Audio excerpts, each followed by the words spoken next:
एक bikini factory चलाता था। उसका काम काफी अच्छा था। काफी शहरों में उसका माल सप्लाई होता था। अमन के परिवार में उसकी माँ और पत्नी थे। अमन की शादी 1 साल पहले ही रीमा से हुई थी। रीमा बहुत ही नाइस नेचर की लड़की थी। मम्मी जी, ये लीजिए आपकी बिना चीनी वाली चाय, और अमन ये आपकी लेमन टी। सच रीमा, तुम हम सबका कितना ख्याल रखती हो। मम्मी जी, आप भी तो मेरा कितना ख्याल रखते हो। रीमा, मुझे आने में आज लेट हो जाएगा। नए सैंपल आए हैं तो उनकी चेकिंग करनी है। मैं चलता हूँ। अमन की फैक्ट्री में बिकनी के नए सैंपल आए थे। अमन को लगता था कि इस बार अगर कस्टमर्स को सैंपल पसंद आ गए तो उसे अच्छे ऑर्डर्स मिल जाएंगे, पर कहते हैं ना कि वक्त का कुछ पता नहीं होता कि कब क्या हो जाए। अचानक रात को वापस आते समय अमन की कार का एक्सीडेंट हो जाता है और उसकी कार एक खंभे से टकरा जाती है। अमन का इतना बुरा एक्सीडेंट होता है कि अमन बिस्तर पर आ जाता है। अमन का सारा काम बंद हो चुका था क्योंकि उसके न जाने से फैक्ट्री में कोई काम नहीं हो रहा था। क्या करूं, मैं कुछ समझ नहीं आ रहा। बार बार सबके फोन आ रहे हैं। किस किस से समय मांगू। मेरे एक्सीडेंट के बाद सब कुछ खत्म हो रहा है। कितनी उम्मीदें थी, पर मेरी तो फैक्ट्री बंद होने की नौबत आ गई है।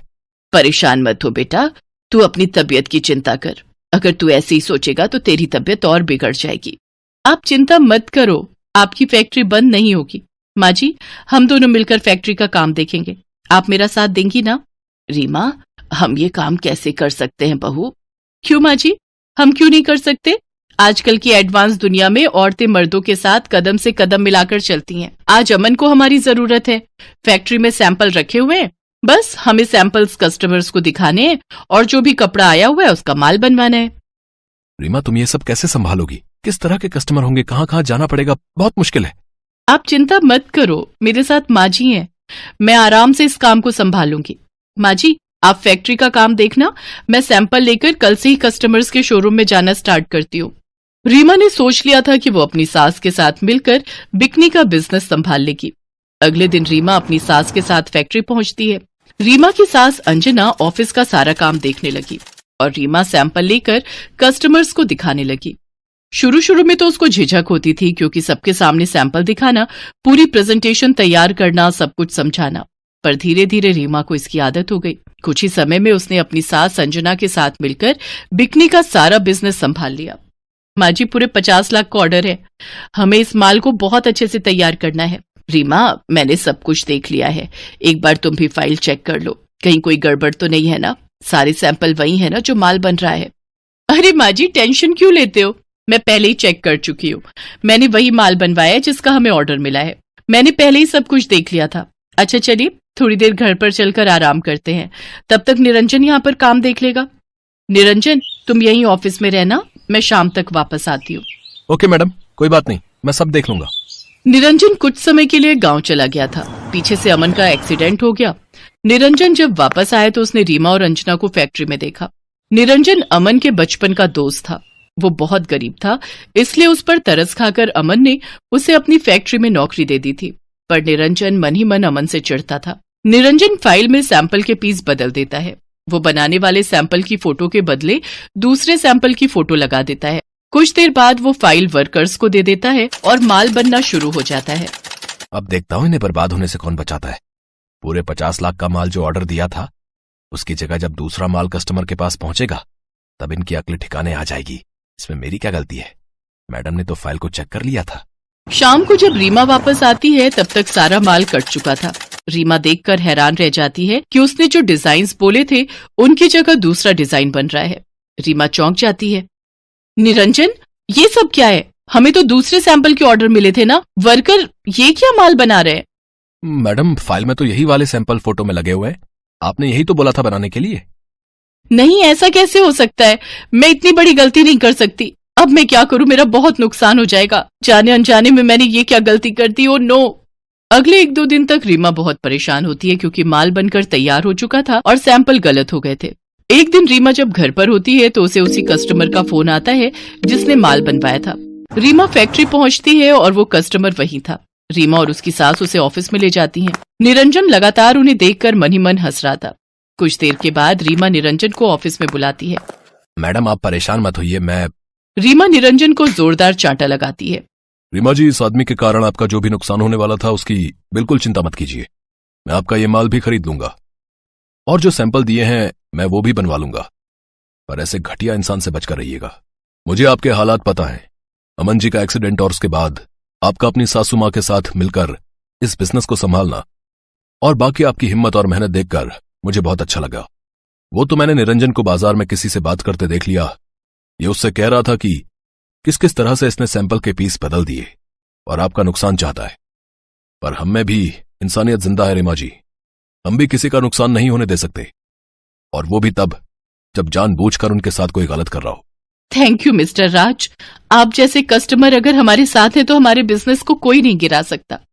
इससे पहले कि हम पुलिस को तुम्हारे बारे में बताएं, निरंजन तुम यहाँ से निकल जाओ और आइंदा अपना चेहरा मत दिखाना। तुम क्या समझते हो औरतें कमजोर होती हैं तो उन्हें कोई भी ठग सकता है? नहीं, औरतों की ताकत को तुम नहीं जानते हो। निकल जाओ यहाँ से। निरंजन अपना सा मुंह लेकर चला जाता है। मिस्टर राज वो माल भी खरीद लेते हैं जो बन चुका था और बाकी के माल का भी ऑर्डर दे देते हैं। अमन को सारी बात पता चलती है। वो भी निरंजन की हरकत पर गुस्सा था। कुछ समय बाद अमन की तबीयत ठीक हो जाती है, पर ऐसा नहीं था कि अब रीमा और अंजना ने काम छोड़ दिया। नहीं, अब अंजना और रीमा भी अमन के साथ फैक्ट्री में काम देखती थी।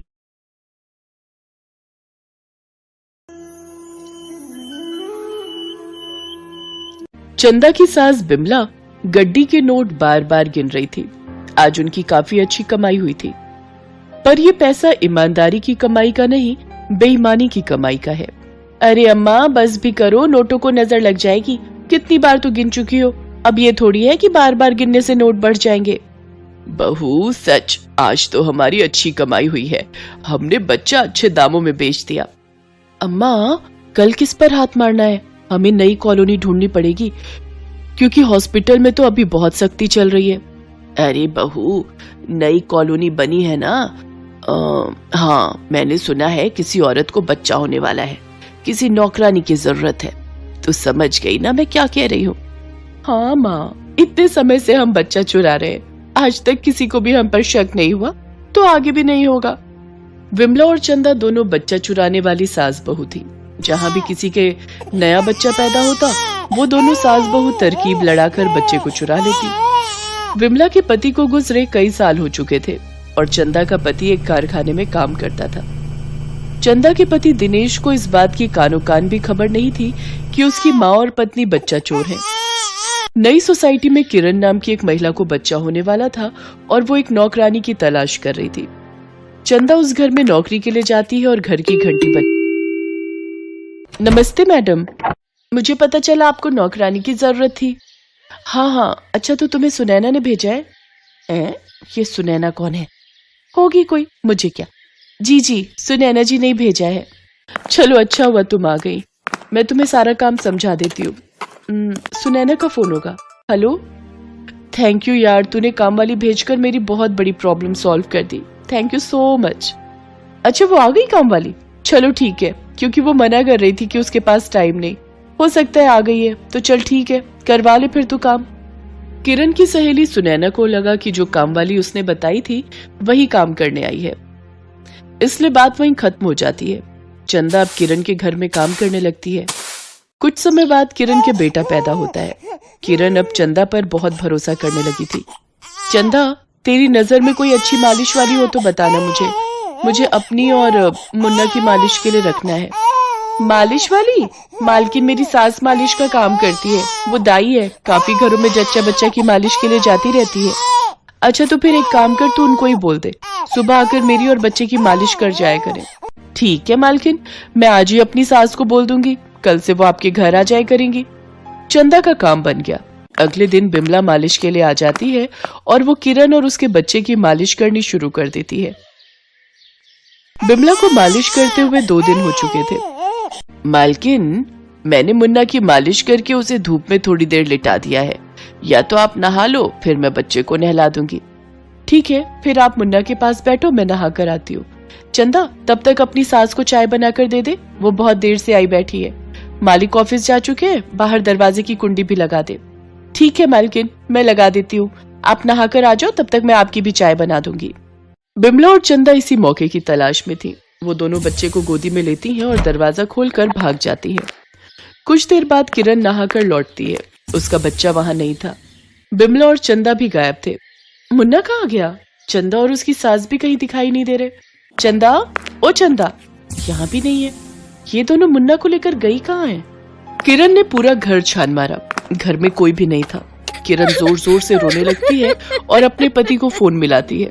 कुछ देर बाद पुलिस भी आ जाती है। जैसा कि आप हमें बता रहे हो कि आपने कुछ दिन पहले ही चंदा को अपने घर नौकरी पर रखा था और उसी की सास आपने मालिश के लिए लगाई थी, हैं?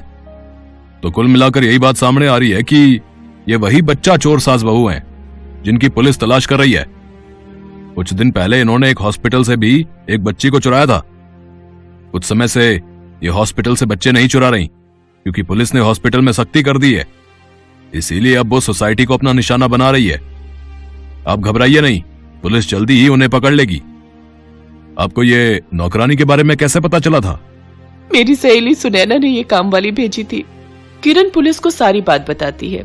कुछ देर बाद सुनैना भी आ जाती है, पर उसकी बातें सुनकर सब हैरान रह जाते हैं। सुनैना के साथ एक औरत भी थी। किरण, मैंने तो इनके लिए बोला था, ये तो तुम्हारे पास काम के लिए आई ही नहीं, फिर तुमने किसे काम पर रख लिया? बीबी जी, मैं आ नहीं सकी क्योंकि मेरा बेटा बीमार हो गया था, तो मैंने सभी घरों से छुट्टी ली हुई थी और मैंने पिछले 15 दिन से कोई भी नया काम नहीं पकड़ा। सुनैना और उसकी कामवाली की बात सुनकर किरण घबरा जाती है। इंस्पेक्टर साहब, प्लीज आप जल्दी कुछ कीजिए। पता नहीं वो दोनों हमारे बच्चे को न जाने किसे बेच देंगी। ये जो है हमारे स्केच आर्टिस्ट हैं, आप इन्हें उनका हुलिया बता दीजिए। इसकी सहायता से हम बहुत जल्द उन मुजरिम सास बहू तक पहुंच जाएंगे। किरण की हेल्प से पुलिस को चंदा और बिमला का हुलिया पता चल जाता है। दोनों के पोस्टर शहर में लगा दिए जाते हैं। चंदा और बिमला शहर छोड़कर भागने की तैयारी में थी कि तभी दिनेश को ये बात पता चल जाती है। तुम दोनों बच्चा चुराने का काम करती हो, मैं तुम दोनों का इस काम में बिल्कुल साथ नहीं दूंगा। मैं पुलिस को सब बता दूंगा। नहीं, तुम पुलिस को कुछ नहीं बताओगे। हम दोनों ने इतने पैसे जोड़ लिए हैं कि हम ये देश छोड़कर यहाँ से चले जाएंगे। बस इस बच्चे को हम एक परिवार को बेच रहे हैं। इस बच्चे के बदले हमें 10 लाख रुपए मिलने वाले हैं। बहू ठीक कह रही है दिनेश, कब तक दूसरों की नौकरी करके दर दर की ठोकरें खाता रहेगा? अरे अपने बारे में सोच, दुनिया की परवाह मत कर। अब हमने लाखों रुपए कमा लिए हैं, हम ऐश की जिंदगी जी सकते हैं बेटा। चलो माँ, रात हो चुकी है, इस समय हमें कोई नहीं देखेगा। मैंने बच्चे को नींद की गोली देकर सुला दिया है। हम इसे जल्दी से उस परिवार को बेचकर पैसे ले आते हैं, फिर आज रात ये देश छोड़कर चले जाएंगे। चंदा और बिमला दोनों सास बहू बच्चे को बेचने के लिए चली जाती हैं, पर जब वो घर लौटती हैं, तो घर पर पुलिस को अपने सामने देख दोनों घबरा जाती हैं। इंस्पेक्टर साहब, ये रही आपकी मुजरिम, मेरी माँ और मेरी पत्नी। ये दोनों ही बच्चा चुराती हैं, आप इनको ले जाइए। दिनेश, तुमने बहुत ही हिम्मत का काम किया है। अपनी माँ और अपनी पत्नी दोनों को पुलिस के हवाले करके तुमने जो इंसानियत का काम किया है ना, वो हर कोई नहीं करता। इंस्पेक्टर साहब, इन्होंने बच्चे को किसे बेचा है ये भी ये दोनों बता देंगी। मैं इन दोनों का चेहरा और नहीं देखना चाहता। हमें माफ कर दीजिए इंस्पेक्टर साहब, हमसे भूल हो गई। सुनो जी, हमें ऐसे जेल मत भेजो। हमने तो ये हम तीनों के भविष्य के लिए किया था। सुनो जी, पुलिस को मना करो ना। दिनेश की आंखों में शर्मिंदगी के आंसू थे। आज उसे अपनी माँ और पत्नी दोनों से नफरत हो गई थी। बिमला और चंदा के बताए गए पते पर पुलिस पहुंचती है और बच्चे को किरण को सौंप दिया जाता है। बिमला और चंदा को सजा हो जाती है। दिनेश ने अपनी माँ और पत्नी को पुलिस के हवाले करके सचमुच इंसानियत का फर्ज निभाया था।